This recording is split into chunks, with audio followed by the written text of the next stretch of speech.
ಹಳ್ಳಿಯಲ್ಲುಟ್ಟಿ ಯಾವುದೇ ಬ್ಯಾಕ್ಗ್ರೌಂಡ್ ಇಲ್ಲದೆ 8 ಬಾರಿ ಶಾಸಕರಾಗಿ ಈ ರಾಜ್ಯಕ್ಕೆ ಉಪಮುಖ್ಯಮಂತ್ರಿಗಳಾದಂಥ DK ಶಿವಕುಮಾರ್ ಸರ್ ಅವರು ನನ್ನ ಧೈರ್ಯ, ನಮ್ಮ ಭವಿಷ್ಯ. ಅವ್ರಿಗೆ ಸ್ವಾಗತವನ್ನು ವಹಿಸ್ತೇನೆ. ನಾನು ವೇದಿಕೆಯಲ್ಲಿರೋ ಉನ್ನತ ಶಿಕ್ಷಣ ಸಚಿವರು ಇದೇ ಹಾಲಲ್ಲಿ ಪಾಠ ಮಾಡ್ತಿದ್ದೆ. ಫೋನ್ ಮಾಡಿ ಮನೆಗೆ ಕರೆಸ್ಕೊಂಡು ನನಗೆ ಟಿಕೆಟ್ ಕೊಡಿಸಿ MLA ಮಾಡಿದವರು ಅವರು ವೇದಿಕೆಯಲ್ಲಿದ್ದಾರೆ. ಶಿಕ್ಷಣ ಕ್ಷೇತ್ರದಲ್ಲಿ ಮಧು ಬಂಗಾರಪ್ಪ ಸಾಹೇಬರು ಭಾಳ ಸಪೋರ್ಟಿವು.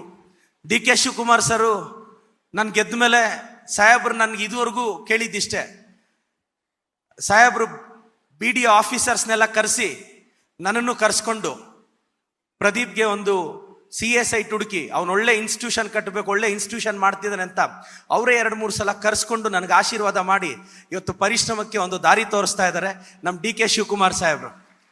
ನನಗೆ ನಮ್ಮ ಸಿದ್ದರಾಮಯ್ಯ ಸಾಹೇಬರು, DK ಶಿವಕುಮಾರ್ ಸಾಹೇಬರು ಅಂದರೆ ನನಗೆ ಅವರಿಬ್ಬರ ಮೇಲೆ ಅಪಾರವಾದ ಪ್ರೀತಿ, ಗೌರವ.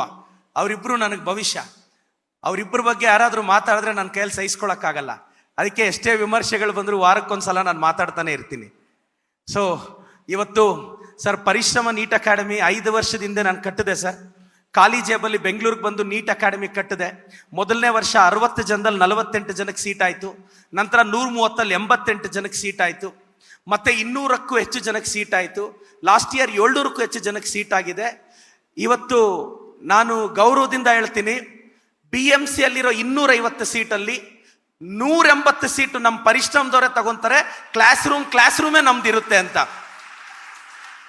ಸೊ ನನಗೇನು ಖುಷಿ ಅಂದರೆ 5 ವರ್ಷ ಆದಮೇಲೆ ಈ 180 ಜನ ವಿಕ್ಟೋರಿಯಾ ಹಾಸ್ಪಿಟ್ಲಲ್ಲಿ ಟ್ರೈನಿ ಡಾಕ್ಟರ್ಸ್ ಆಗಿರ್ತಾರೆ.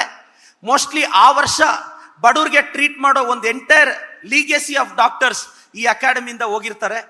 ಸೊ ಬಡವ್ರಿಗೆ, ಉತ್ತರ ಕರ್ನಾಟಕದವ್ರಿಗೆ ಇದು ಆಶಾದೀಪವಾಗಿದೆ. ಈ ಸಂದರ್ಭದಲ್ಲಿ ನನ್ನ ತಂದೆ ತಾಯಿನ ನಾನು ಸ್ಮರಿಸ್ತೇನೆ. ರಾಜಕೀಯವಾಗಿ ನನ್ನ ಗುರುಗಳು ಎಲ್ಲರೂ ಹೇಳ್ತಾ, ಈ ಪರಿಶ್ರಮದ ಮೇಲೆ ನಮ್ಮ ಸಿದ್ದರಾಮಯ್ಯ ಸಾಹೇಬರು, DK ಸಾಹೇಬ್ರ ಆಶೀರ್ವಾದ ಇದೆ. DK ಸಾಹೇಬ್ರು ಅಂದರೆ ಒಂದು ಪವರ್. ಒಂದೊಂದ್ಸಲ ನಮಗೆಲ್ಲಾದರೂ ಲೋ ಅನ್ನಿಸ್ದಾಗ, ಕಾನ್ಫಿಡೆನ್ಸ್ ಕಳ್ಕೊಂಡಾಗ, ಈಗ ನಾನು ಮೋಟಿವೇಟ್ ಮಾಡಿ ಕಾನ್ಫಿಡೆನ್ಸ್ ಕೊಡ್ತೀನಿ. ನನಗೆ ಲೋ ಆದಾಗ ಸಾಹೇಬ್ರನ್ನ ನೋಡ್ತೀನಿ.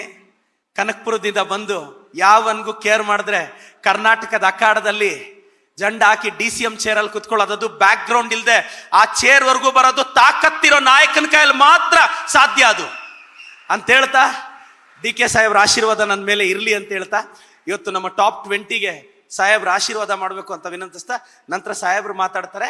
ಇನ್ನು ಕೆಲವೇ ಕ್ಷಣಗಳಲ್ಲಿ ಮುಖ್ಯಮಂತ್ರಿಗಳು ಜಾಯಿನ್ ಆಗ್ತಿದ್ದಾರೆ. ಜೈ ಸಿದ್ದರಾಮಯ್ಯ, ಜೈ DK ಶಿವಕುಮಾರ್.